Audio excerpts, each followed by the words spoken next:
Assalamu alaikum. Welcome to chapter number 9 of history, standard 9, changing life cycle 1.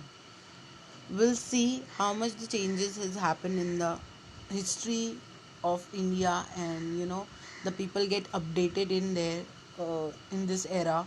We have new things, new advantage, and new technology has introduced to our life, which is very necessary for our day to day smooth life functioning. So let's begin with the chapter. So far we have studied the period from year 1961 to 2000. The speed of change in the 20th and the 21st century has been tremendous. Human life is changing rapidly. Things which we could not have even imagined earlier are now part of our reality. In ancient and the medieval period, religious was an important part of the person's identity. Now, modernizations and pose some challenges before all the Hinduism, religion, Islam, Christianity, Sikhism, Jainism, Buddhism, Zoroastrianism, or the Judaism. Dr. Baba Sahib Ambedkar brought about a sea change in our tradition mindset. He brought it about through the medium of the Indian Constitution. According to our constitution, all Indians are equal before the law and they cannot be discriminated against on the basis of religion, caste, race, gender, or the place of birth. All the citizens have the right to freedom of speech and expression, freedom to assemble peacefully without an arm, freedom to form association, freedom to move, to live and settle down anywhere on Indian territory, and to practice any occupation. Indian citizens to Indian citizen living anywhere in India enjoy the right to the nature, their language, script, and culture. See, like I said, in 1961 to 2000, what was important? The religious was important. Which religion you are belong from, where you are from are very important. Your caste, your custom. But this has been changed rapidly after Baba Sahib Ambedkar introduced constitutions to our India. The constitution give a equal right to every Indian citizen, whoever they are living, which caste they were following, which background they are from. We have a equal right. If one can they have a freedom of speech.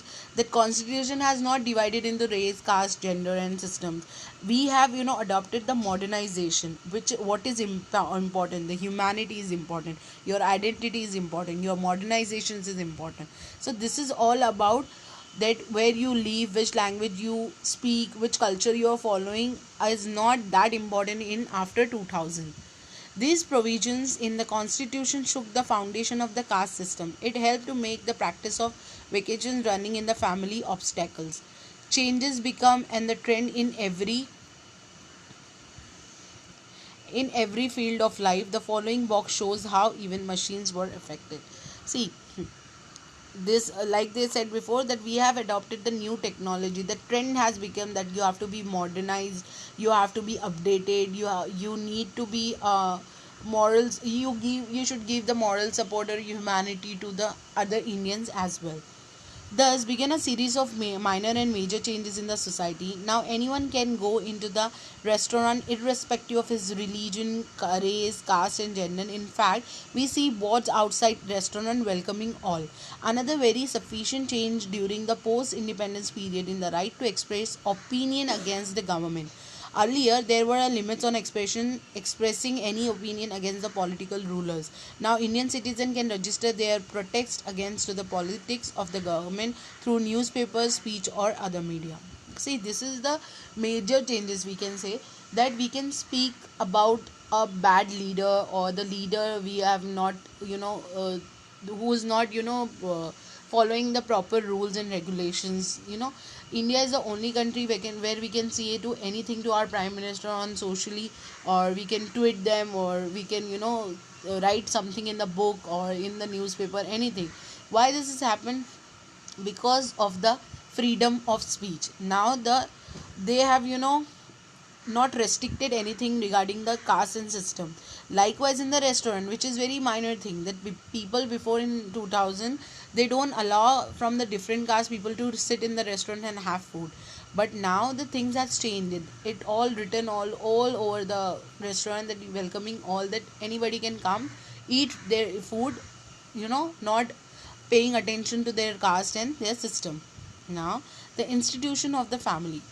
During the pre-independence period, the institution of family was an important identifying feature of Indian society. India was known all over the world as the country of joint families. However, the waves of the globalization has now given an impetus to the system of the nuclear families. See, before that, even if you notice outside near your places, still people are, believe in a joint family, that you're all bade papa mama and all the chachas and uncles of yours and your aunties are living together all in a one big happy family. But now this has been changed because our standard of living has increased, and we started spending a lot. We Every single person is doing job now, so we, after the globalization, we started living in a nuclear family as well. Now, the social welfare. The objective to establish the welfare states has been incorporative in the constitution itself. India is the first country in the world to do so.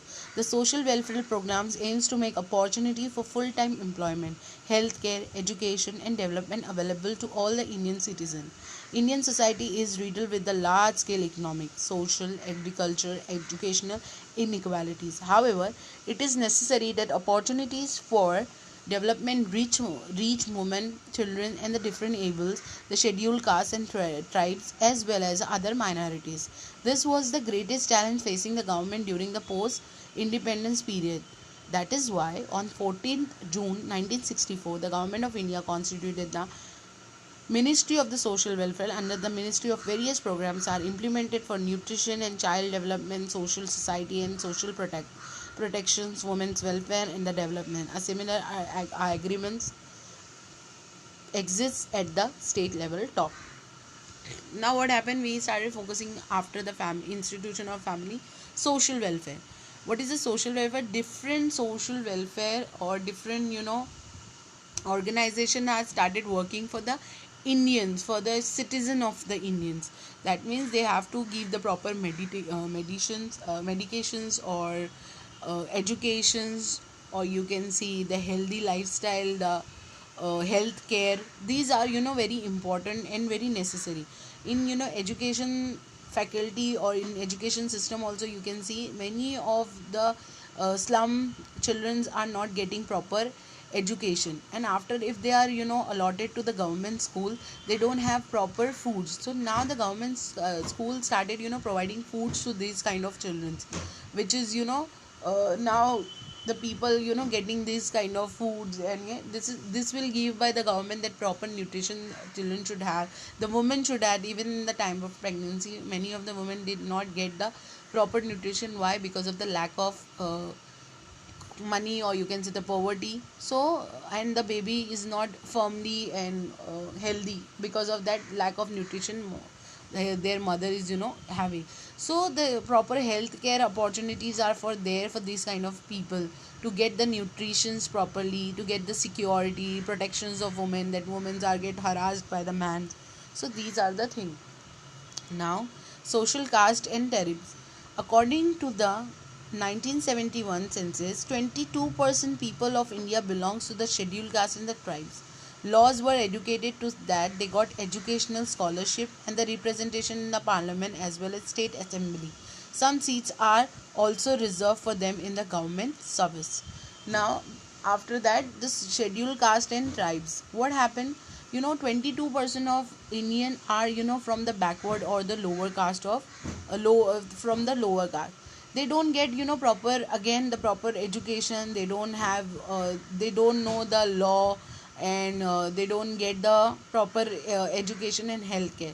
So what happened? The government started coming with these kind of educational scholarship and representation in their parliaments, that they also should have a proper right, they should also get the nutrition properly. So these are the things we the government started doing after 1971 to the scheduled caste and tribes.